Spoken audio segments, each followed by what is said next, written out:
Nesse final de semana, eu passei boa parte do meu tempo consultando blogs e artigos que falam sobre a questão de por que é que a política e os políticos brasileiros são tão criticados e tão desacreditados.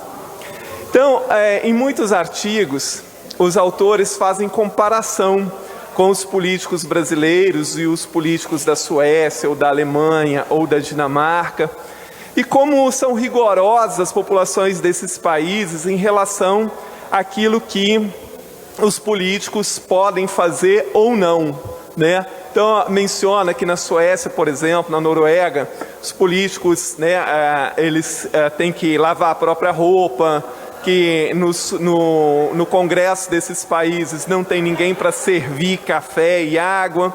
E aí eles fazem um paralelo com os políticos brasileiros. E aí tem uma série de questões que ela pontua, para além da questão do fisiologismo, do corporativismo na política, que ainda no Brasil, assim, todos os anos, há uma quantidade imensa de denúncias de práticas que já deveriam ter sido extintas. Como, por exemplo, a questão do rachide, ou da chamada rachadinha, que é aquilo que até o filho do presidente é acusado, né? Em que políticos ficam com uma parte do salário dos seus assessores. E aí pontua nos artigos que boa parte disso acaba não sendo investigado como deveria.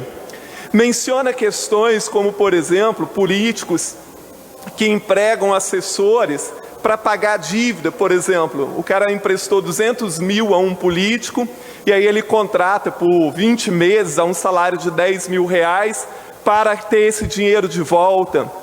Há casos em que políticos brasileiros contratam laranjas, por exemplo, em que, por exemplo, não pode contratar uma determinada pessoa porque ela tem problema com a justiça. Então, por exemplo, ao invés de contratar o sujeito lá por 7 mil reais, contrata alguém por um salário mínimo, mas esse dinheiro vai para o aliado que não pôde ser contratado. Há casos de políticos que cobram uma espécie de pedágio aos assessores para fazer uma caixinha, para que quando tiver que ter algum gasto, como por exemplo uma pequena doação, alguma coisa, o dinheiro saia daí. Então, assim, olhando todos esses artigos nesse final de semana e vendo a quantidade de denúncias que existe nesse sentido, quer dizer, para além do corporativismo, do fisiologismo que ainda impera em tantas câmaras de vereadores, em tantas assembleias, no Congresso Nacional, nós ainda temos esse tipo de coisa. É claro que não dá para generalizar, né? Mas aí fica a questão, né? Assim, como é que os órgãos controladores, fiscalizadores, deveriam investigar com mais rigor essas situações, né? E punir com mais rigor também. A gente tem visto agora essa questão, né, do rachide ou da rachadinha do filho do presidente, que está tudo morto. Ninguém investiga com coisas tão ali, tão claras, tão evidentes, né? Então, assim, existe ainda realmente práticas que levam a toda essa desconfiança mesmo da população. E que nós estamos muito longe de ter práticas na política tão republicanas quanto nós vemos nas democracias mais maduras, né? Como na Suécia, como na Noruega, como na Alemanha, nas democracias maduras de uma forma geral. Então, assim, por isso que, assim, foi interessante fazer essa pesquisa nos blogs e nos sites especializados,